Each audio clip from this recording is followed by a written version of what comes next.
It's important to properly dispose of unwanted medication or sharps. MedProject offers free and convenient disposal options near you. To learn more, call 844-MedProject or visit medproject.org.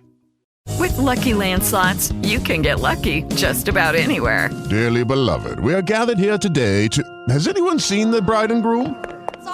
Sorry, we're here. We were getting lucky in the limo and we lost track of time. No, Lucky Land Casino, with cash prizes that add up quicker than a guest registry. In that case, I pronounce you lucky. Play for free at LuckyLandSlots.com. Daily bonuses are waiting. No purchase necessary. Void where prohibited by law. 18+. Terms and conditions apply. See website for details. Welcome to Pretty Lies and Alibis. Join us as we seek the truth and travel the long road to justice. Hi, everybody. Welcome to another episode of Pretty Lies and Alibis. I'm Gigi Fruit Loop. What you know? Did you know that apple pie isn't actually American at all? Really? When I read this, I was like, shut up. What the world? No, so apple pie. So you know, like the saying, it's something is as American as apple pie. Mm-hmm. Oh, apple pie ain't American. It came from England, and apples actually originated in Asia. So we didn't even have apples here. My whole life has been a lie. Exactly. Apples ain't American. Oh, boy. It'll be on Jeopardy, I'm telling you. Yeah, and we also know that the creator of the electric chair was a dentist. See, exactly. There we go. Yep. So I went to the gym today. Yeah, you just sent me a gif of a sloth because your computer was running slow. And I said, that's going to be you in the morning. My kids are likely going to be late to school because I cannot get my butt out of bed. Look, You know it's bad when you're sore before you even walk out of the gym. Yeah, that's bad. Not even kidding. Okay, so let me just say, I'm kind of thinking at this point I should embrace the mom belly because, look, I grew and birthed 3 actual humans. I'm going to tell you, I felt so out of place. Literally, half the people in there weren't even working out. They were in the mirrors, like filming TikToks and taking selfies. I bet so. But of course, if my belly looked like it did at 20, I'd probably be in that mirror too. I'm just saying. I ain't gonna lie. I like to eat apple pie, so I don't care. Okay. So, you know that machine that you put your legs in and then you close your legs? Right. Mm-hmm. It's like an adduction machine or something. Yeah. Dude, I got my leg like I was in stirrups, right? I could not even close the thing. I'm sitting there and like, I'm like this and I'm like, huh. That's not good. You're going to be like the people you see those videos, somebody run on a treadmill and they fall off or something. Dude, I was limping in my car. Not even lying. And everybody called me ma'am. I was like, I'm not supposed to be here. So I stopped and got me a milkshake because I deserve it. Anyways, so if you guys follow us on social media, I have to talk about this story that I tweeted out today. Okay, let me see if I can show this picture of this guy. Right. Oh, I saw it and I laughed. Okay, so you see this guy right here? Okay, so the city of Cincinnati government put a post out. The Fugitive Task Force is looking for Ronnie Williams Jr. of Cincinnati for fraud. He has convinced 3 local churches that he is Ed Sheeran and even went as far as to perform The Shape of You in front of Christ Community Church last Sunday. Dude. When the pastor asked why he believed the real Ed Sheeran would perform for $35 and a sandwich, he said he just assumed he had fell on tough times. If you have any information as to Ronnie's whereabouts, message us immediately. Dude, that mother got paid $35 and a ham sandwich. A ham sandwich. I want to see a recording of that. I'd pay good money. Yeah. So we want to give a shout out to one of our sponsors, Too Cool T-Shirt Quilts. You can go to toocooltshirtquilts.com/pretty lies and alibis. Check it out. Graduation season's coming up. I think wedding season's coming up. All kinds of things that, something unique, something really cool. So go to toocooltshirtquilts.com/pretty lies and alibis. She'll know we sent you. And they can take your t-shirts and make them into a quilt that is too cool. You like how I introed that? I have a hitchhiker thumb. Look, That bad boy. Well, it's because my joints are all messed up. But like, look, Oh, yeah, you got weird joints. I don't your like. mama got weird joints. So my Okay. mom broke her thumb one time, didn't even know it, and now it's like crooked. And one time I was looking at her thumb, I was like, "What's wrong with your thumb?" And she said, I think I broke it one time. Like she was an adult when she did it.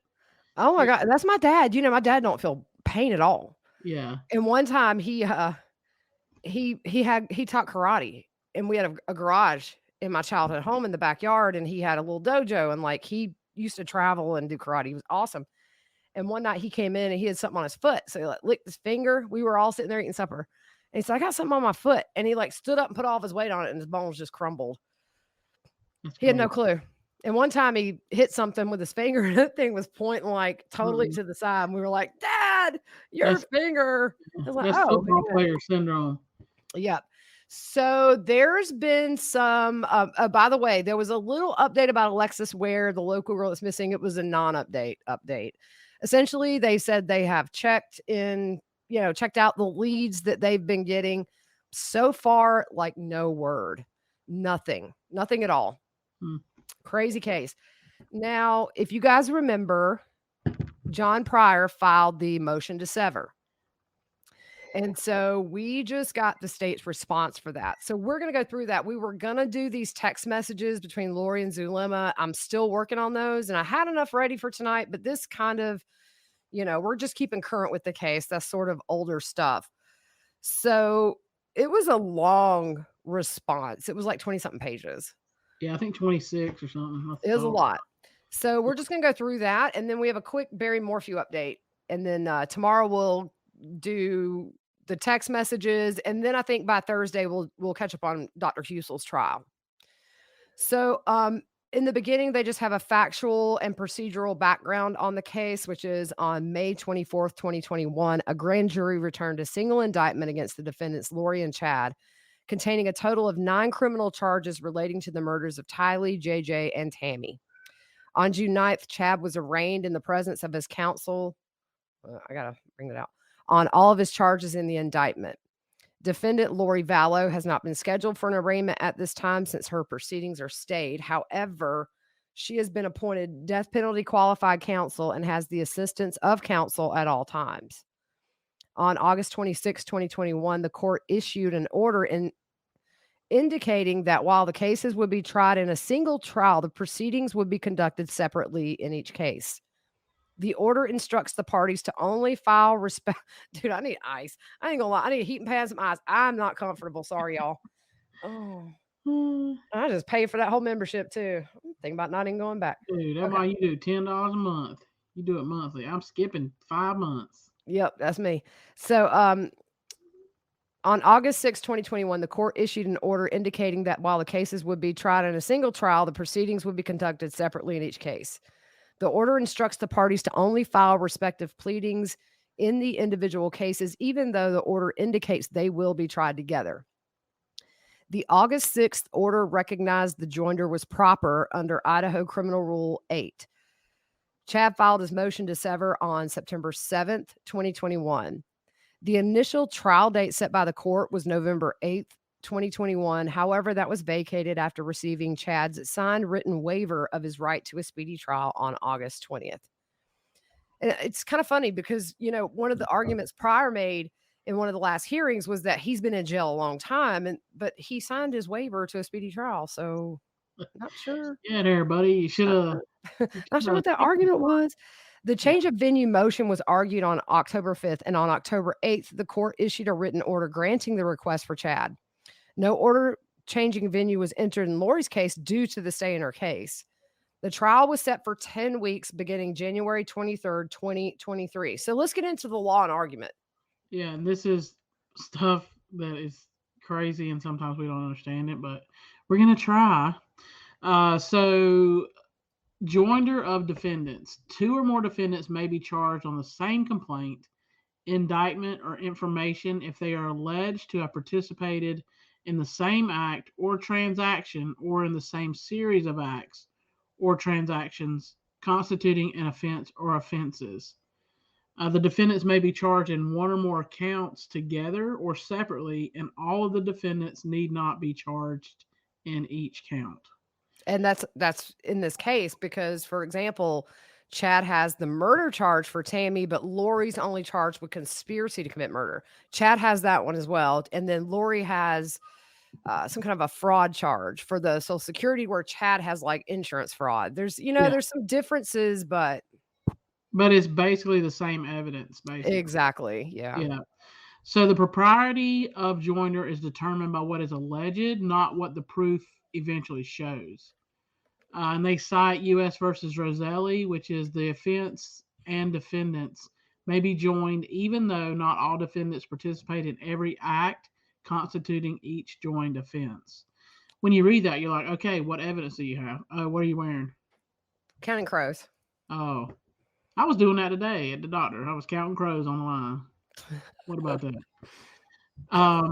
So the goal of maximum trial convenience consistent with minimum prejudice is best served by permitting initial joinder of charges against multiple defendants whenever the common activity constitutes a substantial portion of the proof of the joined charges. It's further been established that even when the binding count, which furnishes, or court, binding court, probably binding court, court count, something, I don't know, which furnishes the basis for initial joinder fails, misjoinder is not implied, and a conviction will not be reversed for failure to sever unless prejudice is shown. And I think that's probably the big thing that everybody's worried about. If they don't sever, can they come back and say something needs to be reversed?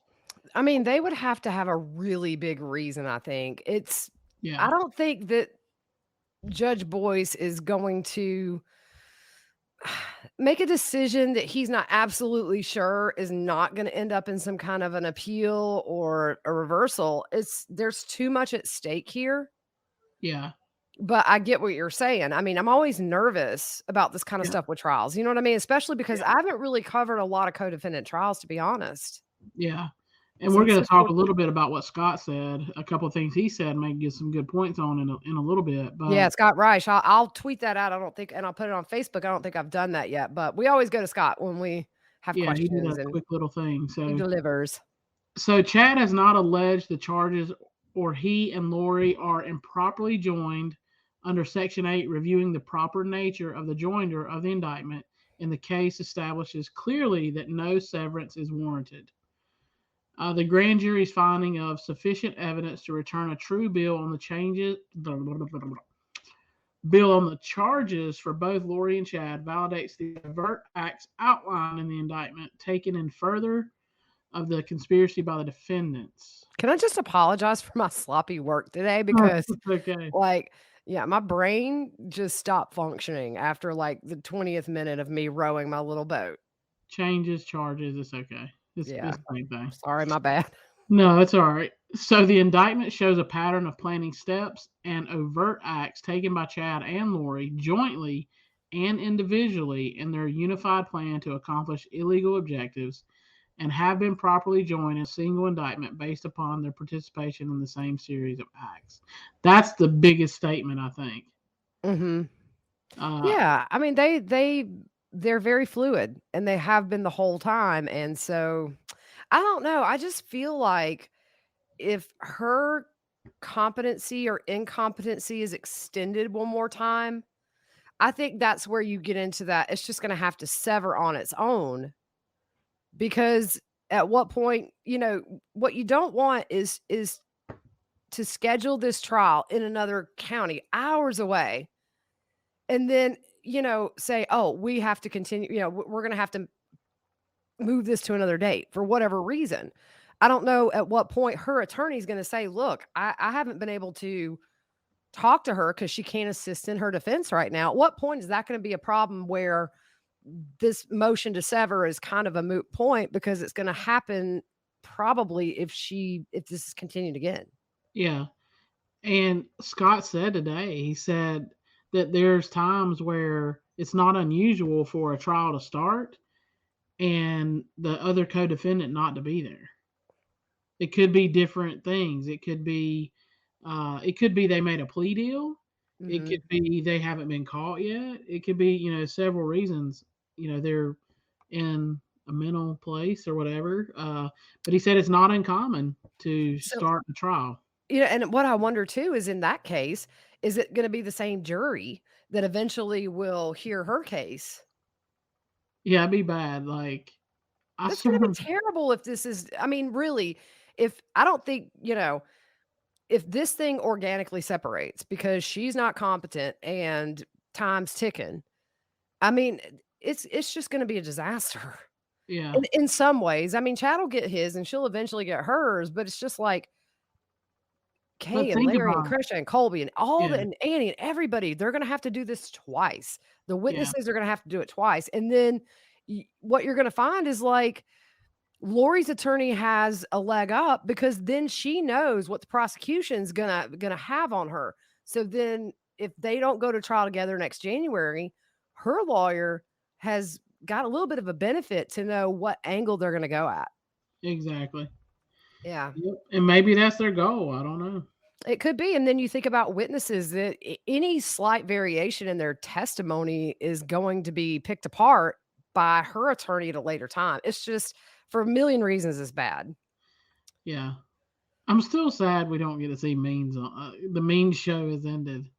Yep. Like, yeah, don't give us That's much to talk over. about. He's been quiet a little bit. He tweeted a little bit the other day, but nothing about the case, I don't think. He Yeah. took a jab at somebody. It's important to properly dispose of unwanted medication or sharps. MedProject offers free and convenient disposal options near you. To learn more, call 844-MED-PROJECT or visit medproject.org. Judy was boring. Hello. Then Judy discovered ChumbaCasino.com. It's my little escape. Now Judy's the life of the party. Oh, baby, mama's bringing home the bacon. Whoa, take it easy, Judy. The Chumba life is for everybody. So go to ChumbaCasino.com and play over 100 casino-style games. Join today and play for free for your chance to redeem some serious prizes. ChumbaCasino.com. No purchase necessary. Void where prohibited by law. 18 plus terms and conditions apply. See website for details. All right. So I'm sorry, we just went on left field. we did. We took a road detour. It's like Bob's Road or something. That's a So quote Chad from Sister. So Chad has made no argument or allegation that either the charges or that the defendants were improperly or impermissibly joined. There's no evidence to suggest the charges or Chad and Lori were improperly joined in the single indictment. Chad argues the case should be severed under Idaho Criminal Rule 14 due to prejudice. Rule 14 says if it appears that a defendant or the state is prejudiced by a joinder of offenses or defendants in a complaint, indictment, or information, the court may order the state to elect between counts, grant separate trials of counts, grant a severance of defendants, or provide whatever other relief justice requires. In ruling on a motion by a defendant for severance, the court may order the attorney for the state to deliver to the court for inspection in camera any statements or confessions made by the defendants that the state intends to introduce in evidence at the trial. Chad has the burden of showing prejudice. Ohio courts have considered three potential sources of prejudice later identified in State versus Abel as follows. Number one, the jury may confuse the evidence and convict the defendant on one or both crimes when it wouldn't convict him of either if it could keep the evidence segregated. Number two, the defendant may be confounded in presenting defenses as where he desires to assert his privilege against self-incrimination with respect to one crime but not the other. The jury may conclude the defendant is guilty of one crime and then find him guilty of the other because of his criminal disposition. Joint trials serve the interest of justice by avoiding the scandal and inequity of inconsistent verdicts and enable more accurate assessment of relative culpability. Good Lord in heaven. I cannot talk tonight. Dude, you do some kind of workout? You did push-ups with your tongue or something? I know. I think my tongue got very muscular today. Advantages which sometimes are to the defendant's benefit. Now, here's the thing. I think they got to point fingers at each other to some degree in this trial. I agree. Yeah. I agree. And that's what part of Scott said today. He said, we don't know what Pryor is and what Daybell's defense is going to be, but he said he can almost assume it's going to be she did it and Alex did it. Yep. is the only defense you can have, basically. It really is. And all Lori's defense can be is, really is, look, he brainwashed me. Look at my history. I might have been 50 Shades of Grey, but I didn't kill anybody. You know what I mean? Yeah. I just don't see how else they're going to defend it. Just No. blame the finger, point the finger at the dead guy is what they're going to do, which is hogwash. Well, and that's part of.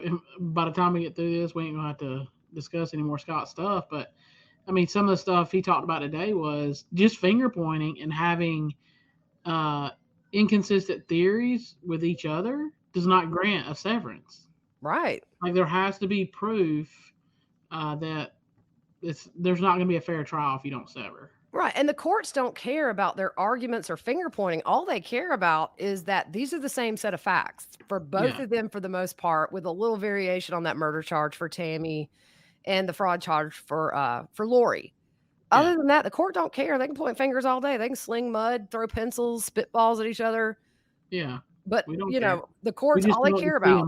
We want to see them both spend the rest of their life in jail. So.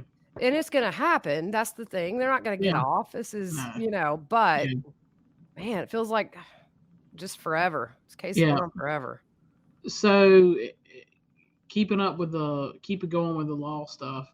So joint trials also avoid prosecutors bringing separate proceedings, presenting the same evidence again and again. And that's what we talked about. Witnesses and victims. It's a huge inconvenience and it's very traumatic.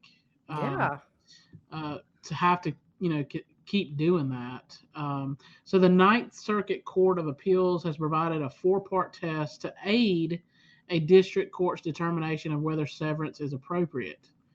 The first one is whether the jury may reasonably be expected to collate and appraise the individual evidence against each defendant.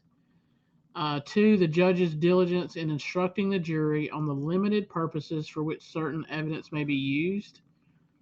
3, whether the nature of the evidence and legal concepts involved are within the consequence of the ordinary juror. Whether the defendants could show a risk that the joint trial would compromise a specific trial right of one of the defendants or prevent the jury from making a reliable judgment about guilt or innocence. On a Rule 14 motion, the burden of demonstrating prejudice rests on the defendant and is a heavy one when a conspiracy was charged, which Chad and Lori are. Most evidence against one defendant is admissible against the other, even in a separate trial, as proof of the conspiracy. The court determined that even if some evidence would not be admissible for one defendant, it can be against another, and the prejudicial effects of evidence relating to the co-defendants should be neutralized by careful instruction by the trial judge, instructing the jury to separate evidence. That's tough, though. Yeah, it really is. And on paper, that's how it's supposed to be, but is it really going to happen in a courtroom? No, probably not. Yeah, that's very tough to separate. It's just like when something's said in court and the judge tells the jury, like, forget you heard that. Well, it's good in theory, but I ain't going to forget I heard that. Yeah, it happens on that show Bull all the time. The defense will say something and be like, oh, never mind, strike that judge. Okay, I don't want, you know what I mean? Yeah, but really. It's sad. Yeah. So the elements of conspiracy are the existence of an agreement to accomplish an illegal objective, coupled with one or more overt acts furthering the illegal purpose, and intent necessary to commit the underlying offense, which we know they did. Yep. So defendants are not entitled to severance because they have a better chance of acquittal in separate trials. Rules 8B and 14 are designed to promote economy and efficiency and to avoid multiple trials as long as these objectives can be achieved without substantial prejudice to the right of the defendants to a fair trial.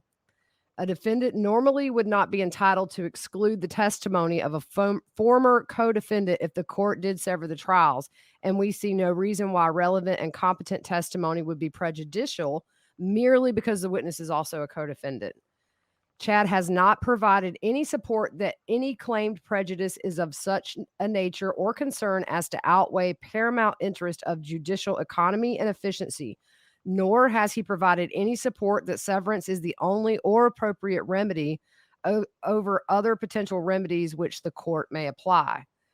The only argument with regard to prejudice provided by Chad is the possibility of evidence regarding Lori's pending charge in Arizona for Charles's murder being presented at this joint trial. And that's really easy because all Pryor has to say is, guess who didn't get charged in that murder? My client. He has no charges for murder. Anyways, the court has established there are other remedies short of a complete severance, including limiting and clarifying jury instructions. There have been no evidentiary rulings regarding the speculation being offered by Chad supporting his severance request, and it is unknown what evidence is being referred to, whether the evidence would be admitted and or whom the evidence would be admitted against. Without more information, the argument falls short of the high burden Chad has in requesting a complete severance. Chad has failed to provide a claim sufficient to justify his request that the state provide the court in-camera statements or other evidence it intends to offer in order for the court to conduct an analysis. Yeah, so, I mean, basically, Pryor has issued a generic, request that was unfair. Right, but nothing And that's it. specific. So give me an example of where he's extremely prejudiced. That's what they're saying, is he hasn't given any reason to do this.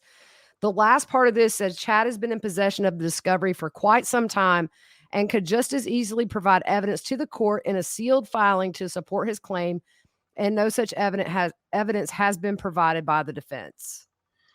Yeah. So there is no Burton issue at this time. So Burton versus United States protects a defendant from incriminating out-of-court statements of a co-defendant being used against him in a joint trial where the co-defendant does not take the stand and thereby becomes subject to cross-examination. There's been no specific argument by Chad that there exists a Burton issue. He alludes to the possibility by requesting any statement or confessions which the state may intend to use at trial be examined in camera by this court. Even if there were a Burton issue, this does not automatically require a complete severance of the trial. I don't know if it's Bruton or Burton. Bruton or Burton. I think it's Bruton. We mess names up. So I think autocorrect got a hold of that, to be honest. So sorry. Sorry, people. I'm not going to go to the gym before I do notes anymore, Fruit Loop. You see, I lost my mind today. Well, you was in the gym on a treadmill when you did this. I'll be walking like the Tin Man tomorrow. Squeak. In State versus Beam, the Idaho Supreme Court held a district court's decision to impanel 2 juries to hear co-defendants' cases where the jury were employed by the court to avoid prejudice to the 2 defendants for reasons of judicial economy. They state another case, United States versus Lacey. The U.S. District Court for the District of Arizona found that since the defendant failed to provide any statements made by her co-defendants, and there was no indication or evidence that any of her co-defendants had provided a confession implicating her, so there was no reason to sever. Dude, Wood did his homework. Again. Always. Yeah, he does. He always does his homework. Because, he just wants to be one and done with these filings. Yeah. One hearing, we're done. Here's all my information. Him and Lindsay Blake both are very smart, and I know they've got their hands on this. I'm not worried. Yeah.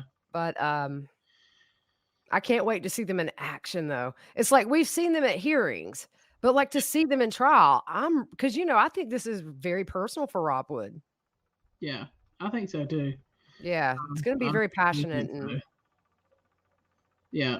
So I mean, he continues. Further redaction of any confession or statement which removed any reference to the defendant, in addition to a limiting jury instruction, could be enough to alleviate. See, I was getting there.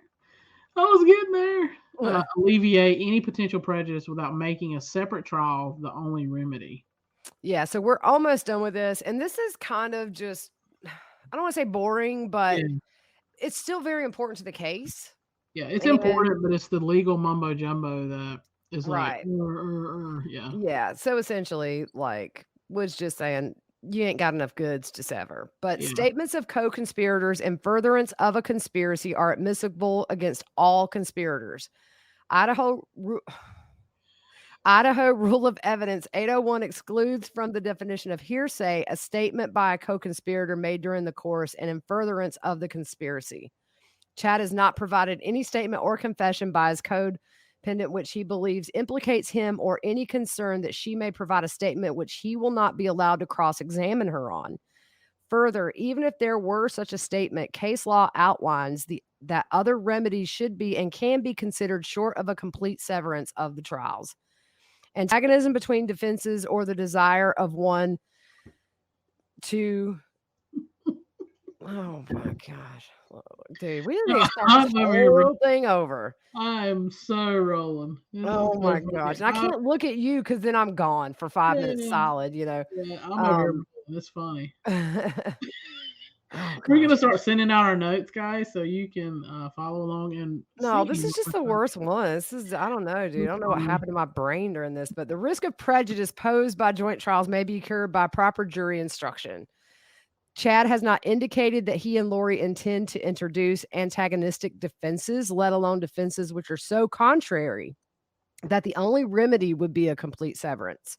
So I thought that was interesting. So as of right now, I guess Rob Wood knows or hasn't been told that they're going to be at odds.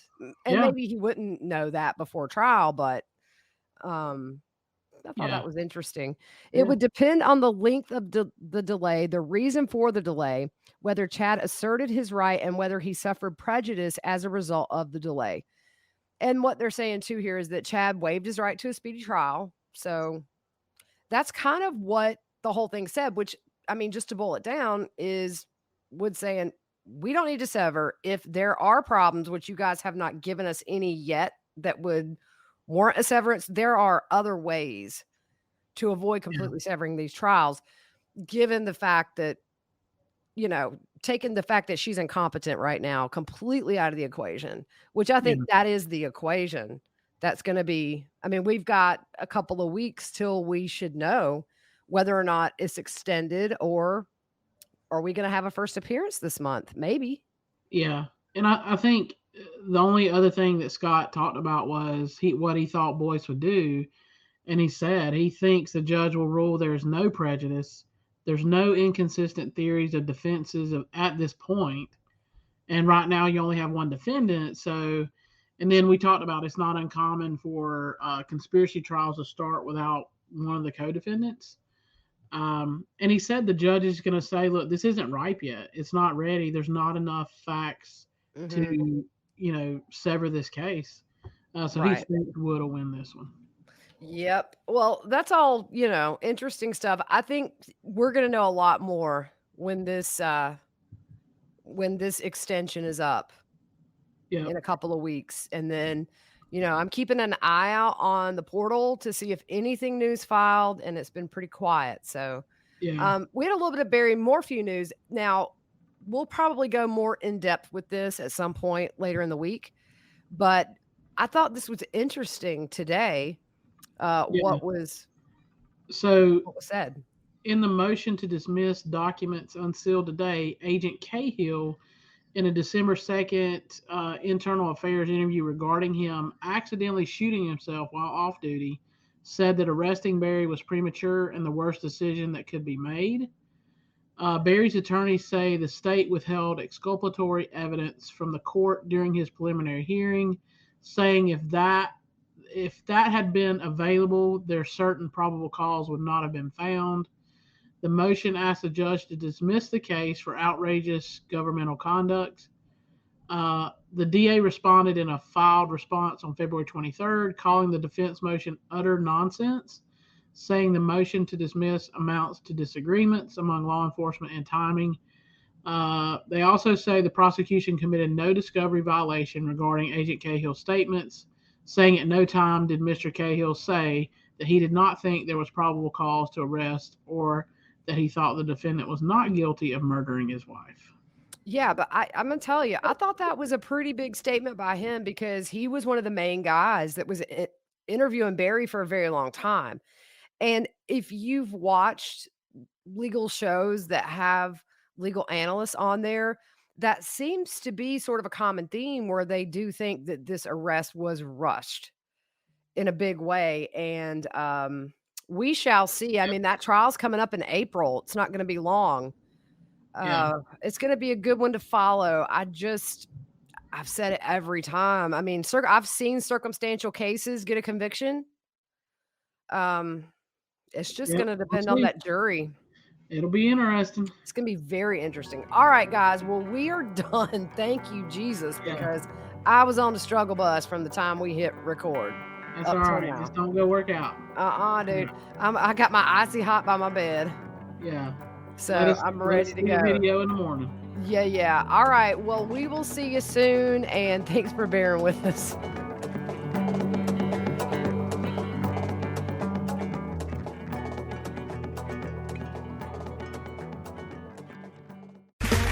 Okay, round 2. Name something that's not boring. A laundry? Ooh, a book club. Computer solitaire, huh? Ah, sorry, we were looking for Chumba Casino. That's right, ChumbaCasino.com has over 100 casino-style games. Join today and play for free for your chance to redeem some serious prizes.